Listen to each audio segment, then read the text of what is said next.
Elle ne s'assiera pas à ma table de Thanksgiving, annonça Margaret en désignant la cuisine d'un geste sec. Son fils, Paul, resta muet. Son épouse, Kayla, quitta la pièce en larmes. 1 heure plus tard, la sonnette retentit. Kayla réapparut, accompagnée de 4 enfants vêtus de costumes de pèlerins assortis. « Joyeux Thanksgiving, grand-mère !» crièrent-ils en courant vers Margaret. La vieille femme se figea. « À qui sont ces enfants ?» La fourchette de Paul tomba sur le sol dans un bruit sec. Kayla sourit. « Ils sont à vous, Margaret. Ce sont les petits-enfants que votre fils a abandonnés il y a 4 ans. Ceux que vous ne reverrez plus jamais après aujourd'hui. Le dindon se devait d'être parfait. Tout se devait d'être parfait. » Margaret Harrison se parlait à elle-même dans sa cuisine, en ce matin de Thanksgiving. C'était devenu une habitude. La maison était bien trop silencieuse depuis la mort de Robert. Parler comblait le vide. Elle contempla l'imposant dindon de 10 kilos sur le comptoir. Bien trop pour 2 personnes. Mais Margaret achetait toujours un dindon de 10 kilos. C'était la tradition. Le soleil filtrait par la fenêtre de la cuisine, projetant une lumière pâle et froide. Novembre à Atlanta avait un goût de néant. Vêtue de sa robe de chambre et de ses chaussons, les cheveux argentés impeccablement relevés, Margaret Harrison, même à 6 heures du matin, incarnait la bienséance et la maîtrise de soi. Elle traversa la salle à manger pour rejoindre le couloir où le tic-tac sonore de l'horloge comptoise était le seul bruit qui habitait la demeure. Elle ouvrit les rideaux du salon, inondant la pièce de lumière. Chaque surface fut inspectée. Pas la moindre poussière. Une femme de ménage venait 2 fois par semaine. La maison était toujours parfaite. Margaret s'arrêta devant la cheminée, dont le manteau était orné de photographies de famille. Sa photo de mariage de 1982. Paul bébé. Paul diplômé de l'université Emory. Paul dans son costume d'homme d'affaires. Robert, durant sa dernière année, avant que le cancer ne l'emporte. Elle prit la photo de Robert, essuyant le verre de sa manche, bien qu'il fût déjà immaculé. Paul amène quelqu'un aujourd'hui, dit-elle à la photo. Quelqu'un de spécial. Il avait semblé si nerveux au téléphone. Elle reposa le cadre à sa place et monta dans sa chambre. Le lit était fait à la perfection. Depuis 5 ans, elle ne dormait que d'un seul côté. L'autre restait lisse, intouchée. Elle ouvrit sa penderie et choisit une robe bordeaux, un choix conservateur mais élégant, approprié pour Thanksgiving. Elle la posa sur le lit à côté de son collier de perles. Après une douche, elle s'habilla avec soin, appliqua un maquillage léger, et vérifia son apparence à 3 reprises dans le miroir. À 62 ans, elle conservait une dignité intacte. Sa posture était droite, son expression contrôlée. Elle ressemblait à une femme qui n'avait jamais douté d'elle-même de toute sa vie. De retour en cuisine, elle prépara le dindon avec du beurre et des herbes, éplucha les pommes de terre, écossit les haricots verts et étala la pâte pour la tarte aux pacanes. Ses mains se mouvaient avec une efficacité née de l'habitude. Elle avait préparé ce même repas pendant 30 ans dans cette même cuisine. La maison s'emplit des arômes de viande rôtie et de pâtisserie. À midi, elle dressa la table de la salle à manger. Elle sortit les assiettes en porcelaine de sa grand-mère, chacune blanche avec un fin liseré d'or. Elle les essuya une par une, bien qu'elles fussent déjà propres, et les disposa avec une précision millimétrée. Fourchette à gauche, couteau et cuillère à droite, verre en cristal au-dessus du couteau. Au centre, des chandeliers en argent et un vase de fleurs blanches fraîches. Elle recula pour admirer son œuvre. La table semblait sortie d'un magazine, parfaite, froide, magnifique. Paul sera impressionné, dit-elle à la pièce vide. Et la personne qui l'amène verra que nous sommes une famille de principes. Elle repensa à l'appel de Paul, 2 jours plus tôt. Sa voix était étrange, tendue. « Maman, j'amène quelqu'un de spécial pour le dîner. » « Une collègue ?» avait-elle demandé. « Non, quelqu'un d'important que je veux te présenter. »« Une petite amie ?»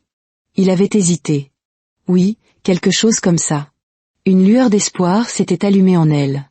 À 36 ans, Paul aurait déjà dû être marié, lui avoir donné des petits-enfants. Au lieu de cela, il vivait seul dans un petit appartement et travaillait trop. Elle voulait qu'il s'installe avec une femme convenable, issue d'une bonne famille d'Atlanta, quelqu'un qui comprenait leur monde. L'après-midi s'écoula lentement. À 3h30, Margaret enfila sa robe bordeaux et son collier de perles. Elle se chaussa de talons bas, vérifia son reflet une dernière fois. Elle était l'élégance et la dignité incarnée. L'horloge comptoise sonnait. À 4h moins 10 précises, elle entendit une voiture dans l'allée. Son cœur s'accéléra. Elle lissa sa robe et attendit près de la porte d'entrée.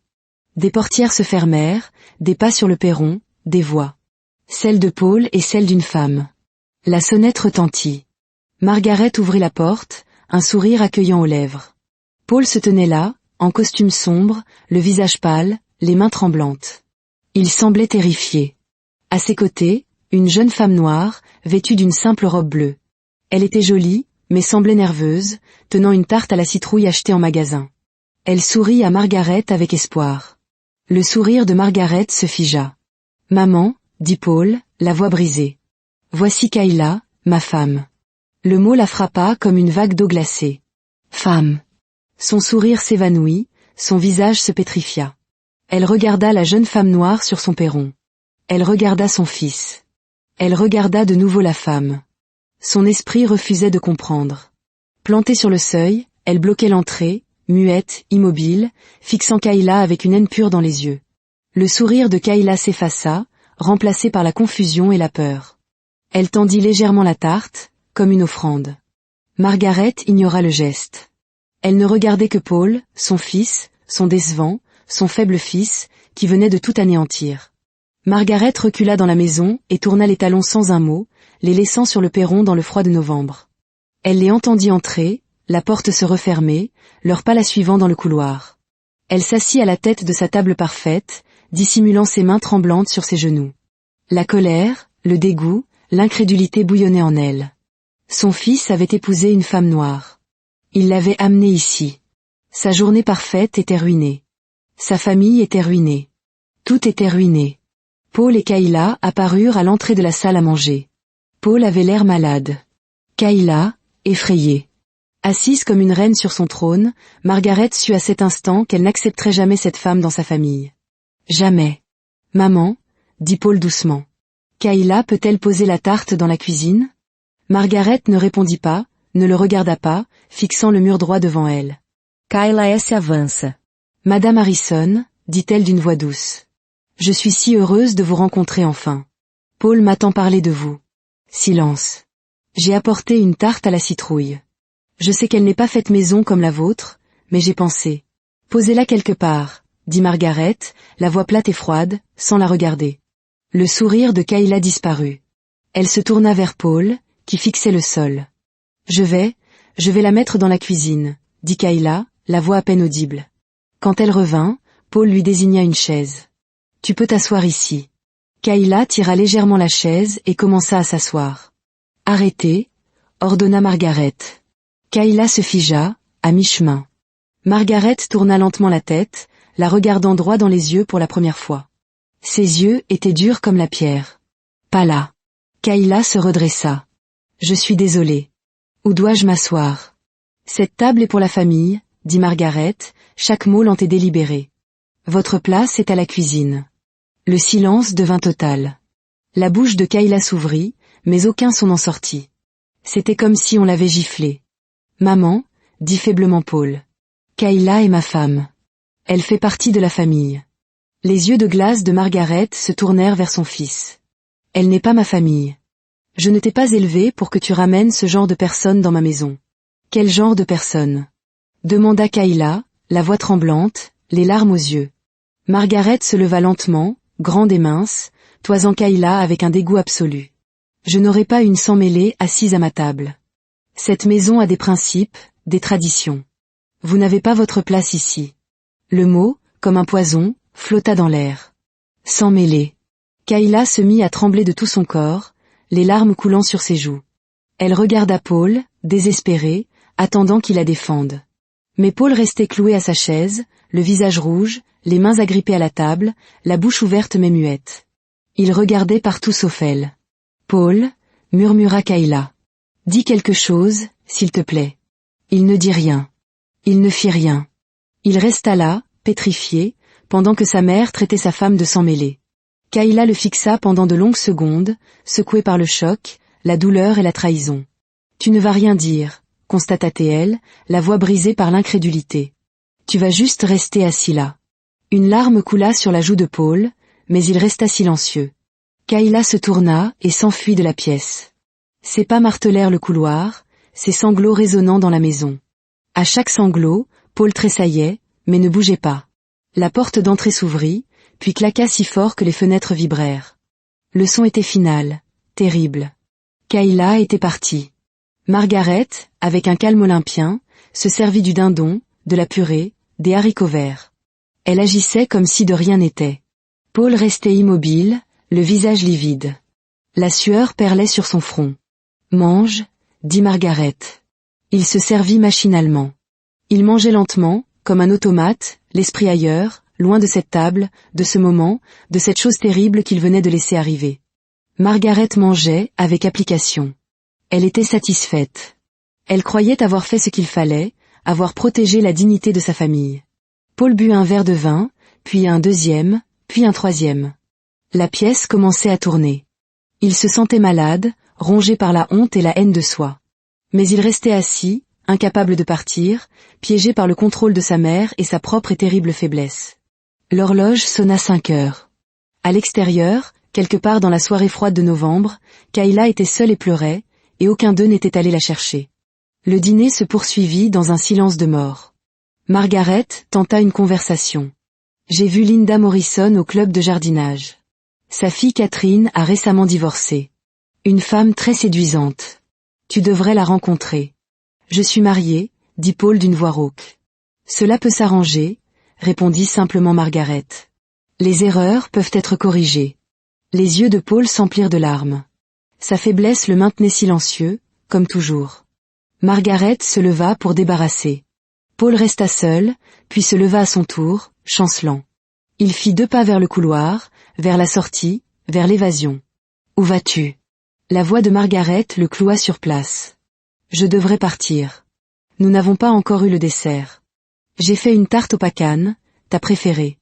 Assieds-toi, Paul. » Ce n'était pas une demande, c'était un ordre. Il retourna s'asseoir, lourdement. Margaret revint avec 2 assiettes de tarte. « Mange, » dit-elle. Il prit une bouchée.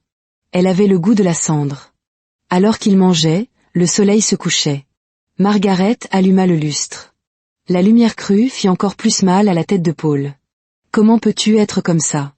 demanda-t-il, la voix épaissie par le vin et les larmes. « J'ai dit ce qui devait être dit. Tu l'as traité de sang mêlé. Tu l'as envoyé à la cuisine comme une servante. J'ai énoncé des faits. J'ai maintenu nos principes. Cette famille a une réputation, un héritage. Je ne permettrai pas qu'il soit détruit par tes mauvais choix. C'est une personne. » cria Paul. « Une bonne personne. Elle ne fait pas partie des nôtres, » trancha Margaret.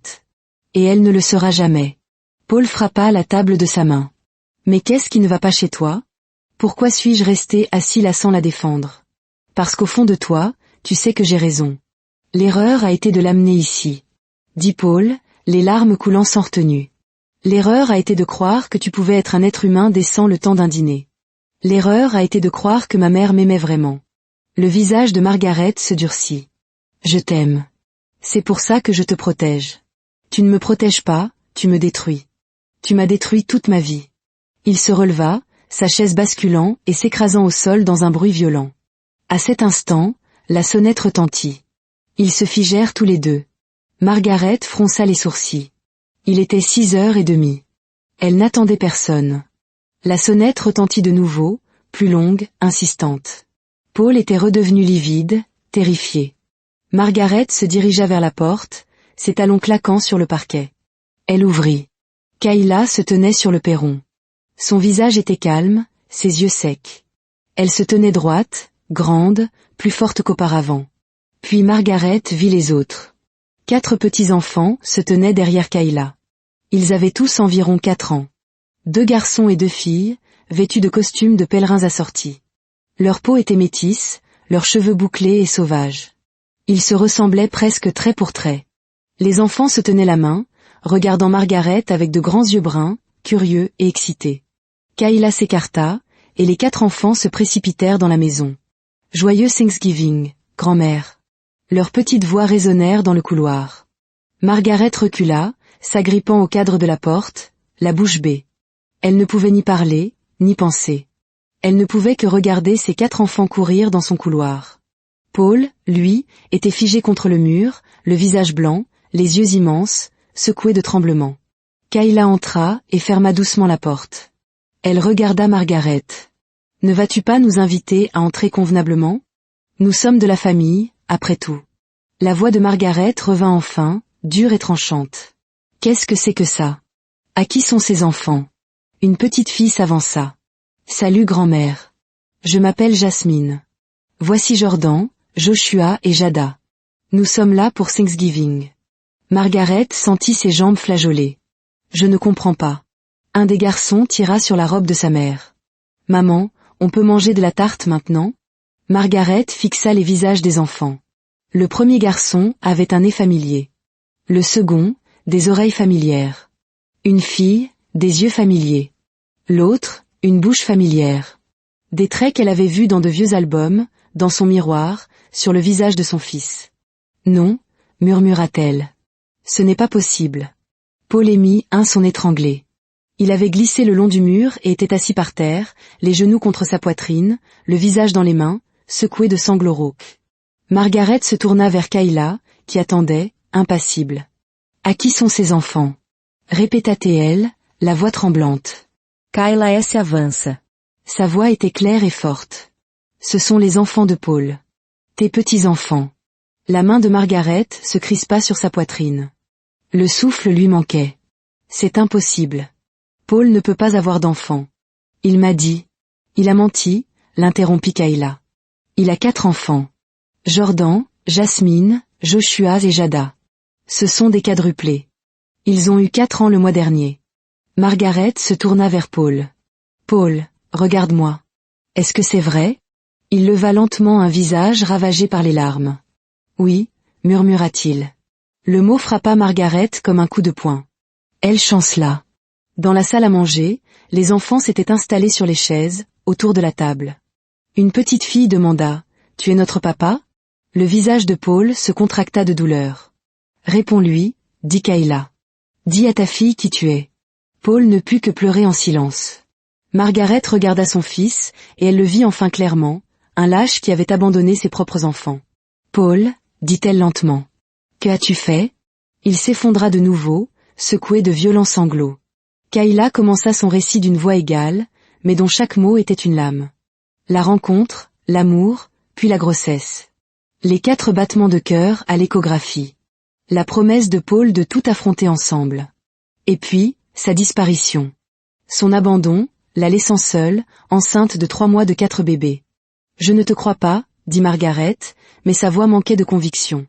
La vérité était gravée sur le visage de son fils. « Crois ce que tu veux, » dit Kayla. « Les enfants existent.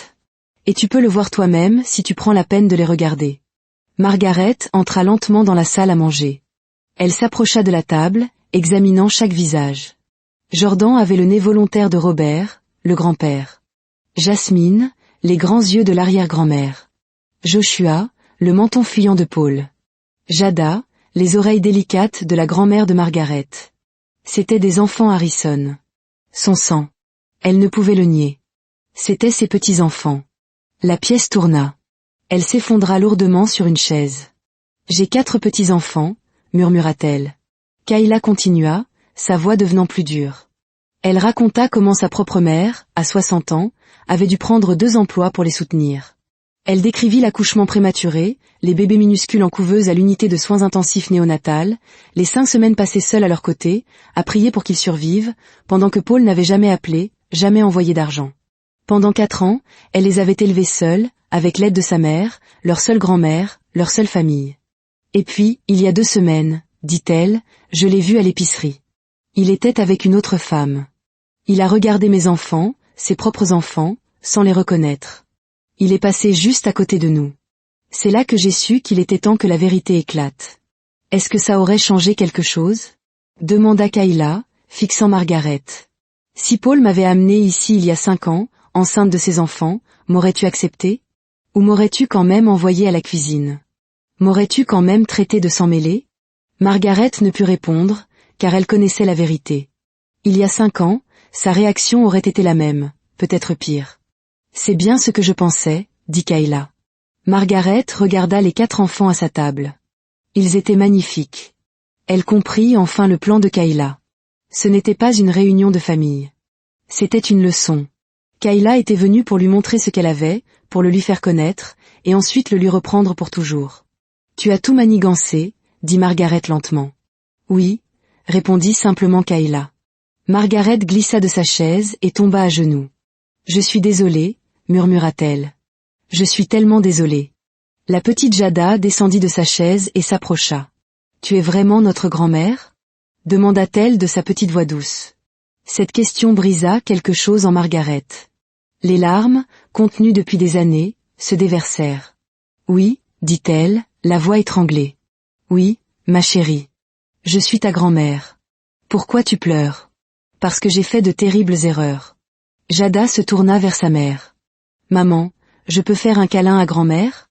Elle a l'air triste. Le visage de Kayla resta dur. Non, bébé. Reviens ici.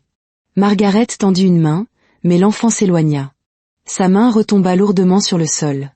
Elle avait des petits-enfants, et ils étaient déjà perdus pour elle. S'il te plaît, supplia-t-elle Kayla. Laisse-moi les connaître. Je ferai n'importe quoi. Je changerai, je le promets. Changer ? Demanda Kayla, la voix acérée. Il y a 1 heure, tu m'as traité de sans mêler. Maintenant, tu veux changer parce que tu as découvert que j'étais petits-enfants ? Tu n'étais pas dans l'erreur. Tu as été cruelle. Haineuse. Raciste. Ce ne sont pas des erreurs, ce sont des choix.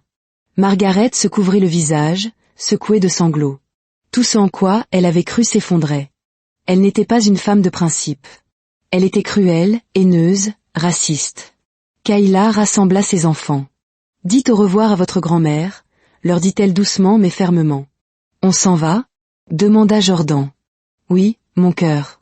On rentre à la maison. Les 4 enfants firent un petit signe de la main. Au revoir, grand-mère. Le son de ses voix la détruisit. Elle rampa vers eux, ayant perdu toute dignité. S'il vous plaît, ne les emmenez pas. Ils sont tout ce qui me reste. Kayla la regarda de haut. Ils ne sont pas là pour combler votre solitude. Ce sont des êtres humains. Ils méritent mieux que ce que vous avez à offrir. Je peux être meilleure, gémit Margaret. Vous avez eu 62 ans pour être meilleure. Vous avez choisi la haine. Maintenant, vous vivez avec les conséquences.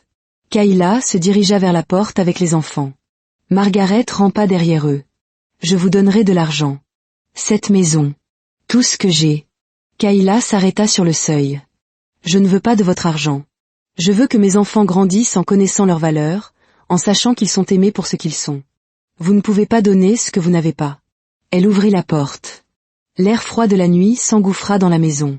Margaret rampa jusqu'au seuil, s'agrippant au cadre. Je suis désolée, sanglota-t-elle. S'il vous plaît, ne m'enlevez pas mes petits-enfants. Mais Kayla descendait déjà les marches du perron avec les enfants. Une mère et ses 4 enfants, une famille complète. Ils n'avaient pas besoin de Margaret. Ils n'avaient pas besoin de Paul. Ils savaient les uns les autres. Et c'était suffisant. Margaret les regarda s'éloigner, monter dans leur vieille voiture. Elle se hissa péniblement, s'appuyant à la rambarde. Attendez, appela-t-elle. Kayla ne s'arrêta pas. Elle démarra le moteur. La voiture s'éloigna doucement. À travers la vitre arrière, Margaret pouvait voir l'ombre de 4 petites têtes. Ses petits-enfants s'éloignaient d'elle, peut-être pour toujours. La voiture tourna au coin de la rue et disparut. Le silence. Le vide. Paul vint se tenir à côté d'elle. Ils fixaient tous deux la rue déserte. Ils sont partis, murmura finalement Margaret. Oui. C'est de notre faute. La tienne et la mienne. C'est nous qui avons fait ça. Paul hocha la tête, des larmes silencieuses coulant sur son visage. Je sais. Ils restèrent là, dans la cour sombre, une mère et son fils, tous deux brisés, tous deux seuls. La maison derrière eux, bien qu'illuminée, semblait morte. Margaret retourna à l'intérieur. Elle se tint à l'entrée de la salle à manger, contemplant le dîner de Thanksgiving en ruine. Près des chaises, sur le sol, se trouvaient 4 petits chapeaux de pèlerins en papier. Les enfants les avaient laissés tomber dans leur excitation. Elle se pencha et en ramassa un. Il sentait le shampoing pour bébé, les crayons de cire, l'enfance. C'était tout ce qui lui restait. Elle s'assit par terre et pleura, de profonds sanglots douloureux. Elle pleurait pour ce qu'elle avait perdu, pour ce qu'elle avait rejeté. Pour la grand-mère qu'elle ne serait jamais. Paul la rejoignit, ramassant les 3 autres chapeaux. Ils restèrent assis au milieu des restes froids, des assiettes sales et des chapeaux d'enfants. Toute ma vie, j'ai eu peur de toi, dit Paul doucement. J'ai eu tellement peur de te décevoir que j'ai abandonné ma propre famille. C'est moi qui t'ai rendu craintif, dit Margaret, la voix vide. Oui. Tu m'as appris que ton approbation comptait plus que l'amour. Tu m'as appris à être faible. Ils restèrent en silence. La maison semblait immense, vide. Nous les avons perdus, dit Margaret. Oui. Pour toujours. Margaret serra plus fort le petit chapeau. Elle comprenait maintenant le prix de la haine, de l'orgueil, de sa conviction d'être supérieure. Elle avait payé avec sa famille.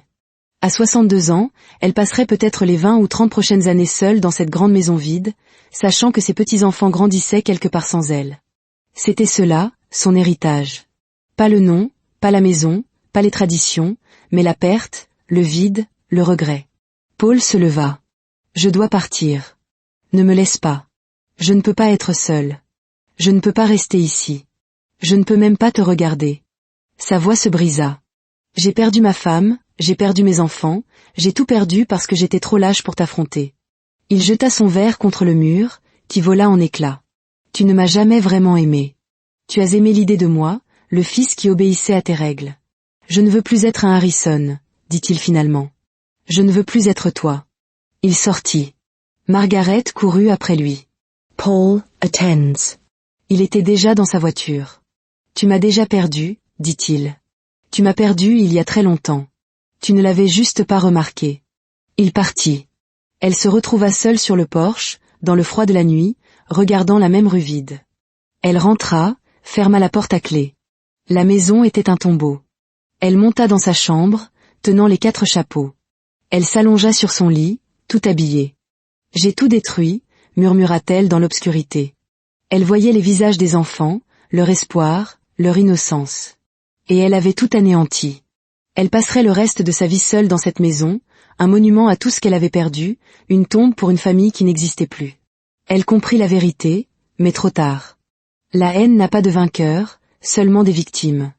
Et elle était devenue sa propre victime, détruite par le poison qu'elle avait si longtemps cultivé, un poison qu'elle avait confondu avec la fierté, les principes, la tradition, mais qui n'était, en réalité, que de la haine pure.